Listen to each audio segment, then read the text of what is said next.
सो hey guys, स्वागत है आपका एक बार फिर से आप ही के यूट्यूब चैनल में। और आज की इस वीडियो में बात करेंगे कामधेनु वेंचर्स लिमिटेड को लेकर। तो आप लोगों ने देखा होगा भी, जैसे इसकी जो सर्किट लिमिट है वो 5% हुई है।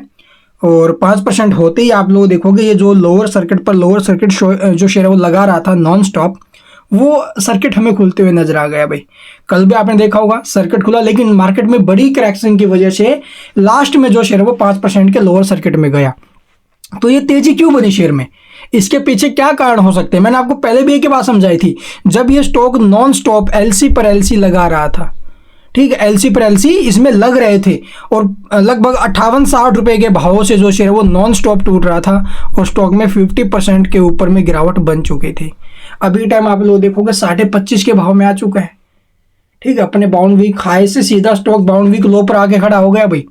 सिर्फ वो जो 10-15 दिन के अंदर अंदर आप लोग देखोगे सारा गेम घूम गया है शेयर में। और अभी आप लोग देखो, जैसे इसकी 5% की लिमिट हुई ना, पहले 20% थी, फिर 10% हुई, ठीक है। 20% में भी लोअर सर्किट, 10% की हुई तब भी लोअर सर्किट, जैसे 5% हुई है 2 दिन हो गए स्टॉक में ये एलसी खुलते हुए नजर आया। तो क्या यहाँ से स्टॉक में रिकवरी बन सकती है? एलसी क्यों खुला, कोई बड़ी खबर आई है या फिर से कोई बड़ा गेम चल रहा है इसके अंदर? जी हाँ, आप लोग सही समझे, कोई बड़ा गेम चल रहा है इसके अंदर। मैं आपको डिटेल वाइज दिखाऊंगा कि क्या गेम चल रहा है। यहाँ पर सावधान होना है फ्रेश एंट्री वालों को, क्योंकि वैल्यूएशन के हिसाब से स्टॉक अभी भी महंगा है, ठीक है। अगर आप लोग रिस्की हो, रिस्क लेना आता आप लोगों को, ठीक है, संभलना आता उस रिस्क में, तो ही ट्राई करना भी, क्योंकि बड़ी गिरावट के बाद हो सकता है थोड़ा बहुत स्टॉक नीचे से पंप हो जाए भाई, ठीक है। कोई जरूरी नहीं कि स्टॉक यहाँ से टूटेगा ही टूटेगा, क्या पता इतनी बड़ी गिरावट के बाद शेयर थोड़ा बहुत 10-15-20% तक ऊपर में उछल जाए, कुछ भी नहीं कह सकते।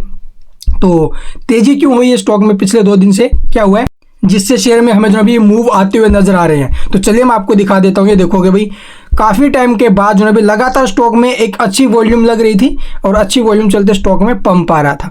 बीच में आप लोग देखोगे ये गैप, ठीक है। इस गैप के बाद हमें जो अभी प्रीवियस ट्रेडिंग सेशन यानी कल के दिन वॉल्यूम आते हुए नजर आई थी, हाई वॉल्यूम, जिसके कारण ये जो स्टॉक है वो हमें एलसी तोड़ते हुए नजर आया था। हालांकि लास्ट में लोअर सर्किट लगा, मार्केट में बड़ी गिरावट की वजह से यहाँ पर भी सेलिंग प्रेशर बढ़ा, ठीक है। रिजल्ट्स की अभी भी कोई उम्मीद नहीं कि अच्छे ही आएंगे भी, ठीक है। और यहाँ पर देख सकते हो भी इसके पीछे भी बड़ा गेम है। तो कल इसके अंदर जो उतार चढ़ाव बने, इसके पीछे रीजन है ये बड़े ऑपरेटर। देखो भाई, हमारी तो हिम्मत है नहीं है कि इसके अंदर जो भी एक झटके में 17.5 लाख क्वान्टिटी उठाकर बैठ जाए, ठीक है, 21 लाख 20,000 क्वान्टिटी उठाकर बैठ जाए, ठीक है। हमारे तो इतनी बस की बात है नहीं है। अगर आप लोगों के अंदर है भाई, आप लोग बड़े प्लेयर हो तो यहाँ पर कर सकते हो। तो यहाँ पर देख सकते हो भी ये लगभग 2,50,00,000 लगभग 25-25 लाख क्वांटिटी है, 12-12 लाख क्वांटिटी है, 12.5 लाख, 21 लाख क्वांटिटी है, 8 लाख है, 19 लाख है। इतनी हैवी क्वांटिटी जब कल के दिन नीचे से उठी थी ना, परचेज किया गया था सबसे पहले माल, ये देखोगे नीचे के भाव में।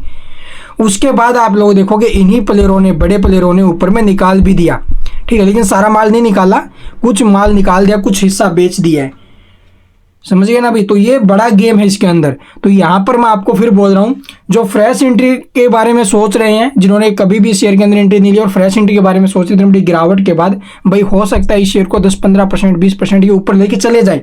और कोई जरूरी नहीं है कि 10-15% ही लेकर जाएंगे, क्या पता यहाँ से स्टॉक में गेम खेले। भाई सुबह खरीद लिया, जैसे स्टॉक में 4-5% की तेजी है तो ऊपर के भाव में फिर बेच दिया, तो ये भी हो सकता है इसके अंदर। तो यहाँ पर फ्रेश एंट्री मेरे हिसाब से ठीक नहीं भी ऐसी कंपनियों के अंदर जहाँ पर ऑलरेडी इतना बड़ा घमासान गेम घुमाओ, ठीक है, उससे कोई उम्मीद भी नहीं हो सकती।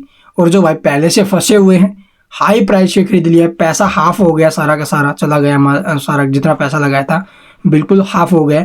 तो यहाँ पर वो भी देखो भाई, अच्छी कंपनियों में जाइए, ऐसी कंपनियों में फंसने से कोई बेनिफिट नहीं है। कहीं आपको लग रहा है कि स्टॉक फिर से उस भाव में जाएगा, 50-60 की रेंज में जाएगा, ठीक है, इतनी बड़ी गिरावट के बाद एक झटके में वापस चला जाएगा, ये हो ही नहीं सकता। आगे लॉन्ग टर्म में अगर कंपनी कुछ अच्छा करती है तो वो एक अलग बात होगी, लेकिन अभी के टाइम मुझे नहीं लगता इस बड़े गेम के बाद जो स्टॉक है वो एक झटके में उस लेवल पर पहुंचेगा। आगे आपकी मर्जी, आगे रिजल्ट्स भी आ रहे हैं, अभी रिजल्ट्स जैसे आएंगे सबसे पहले आपको अपडेट जरूर देंगे। तो चैनल को सब्सक्राइब और बेल आइकन को प्रेस करके रखिए। तो चलिए एक बार चार्ट पर सपोर्ट देख लेते हैं इसके। तो यहाँ पर देख सकते हो भी, इस शेयर के ऊपर मैंने 26.78 और नीचे में 20, इस दोनों लेवल्स के बीच में बोला था ना, स्टॉक में जो मूव है वो आ सकते हैं, मूव बनने स्टार्ट हो सकते हैं, ठीक है। 26.78 और 20 रुपये 44 पैसे, ये 2 सपोर्ट थे नीचे में। अभी के टाइम आप लोग देखोगे नीचे में जो सपोर्ट रहेगा 2044 का है, तो देखते भी 20.5 के आसपास। यहाँ से देखो भी मुझे नहीं लगता कि स्टॉक एक झटके में आपको उस भाव तक जाते हुए नजर आएगा। देखो जा सकता है लॉन्ग टर्म में, 1 साल 2 साल 3 साल में वहाँ तक भी जा सकता है, लेकिन अभी के टाइम तो नहीं। तो यहाँ पर थोड़ी सावधानी बरतना, आगे आपकी मर्जी है। सपोर्ट वगैरह मैंने आपको बता दी। ऊपर में अगर 2678 को ब्रेक करके सस्टेन करता है तो इसके चांसेस रहेंगे अभी 15-20% ऊपर में, यानी कि 30 रुपये के आसपास जाने के। ठीक है, इसके अलावा कुछ पूछना तो कमेंट में पूछ सकते हो। चैनल को सब्सक्राइब नहीं किया तो सब्सक्राइब करना बिल्कुल मत भूलना, ताकि इसके रिगार्डिंग आगे कोई भी खबर आपसे मिस ना हो। Thank you for watching the video.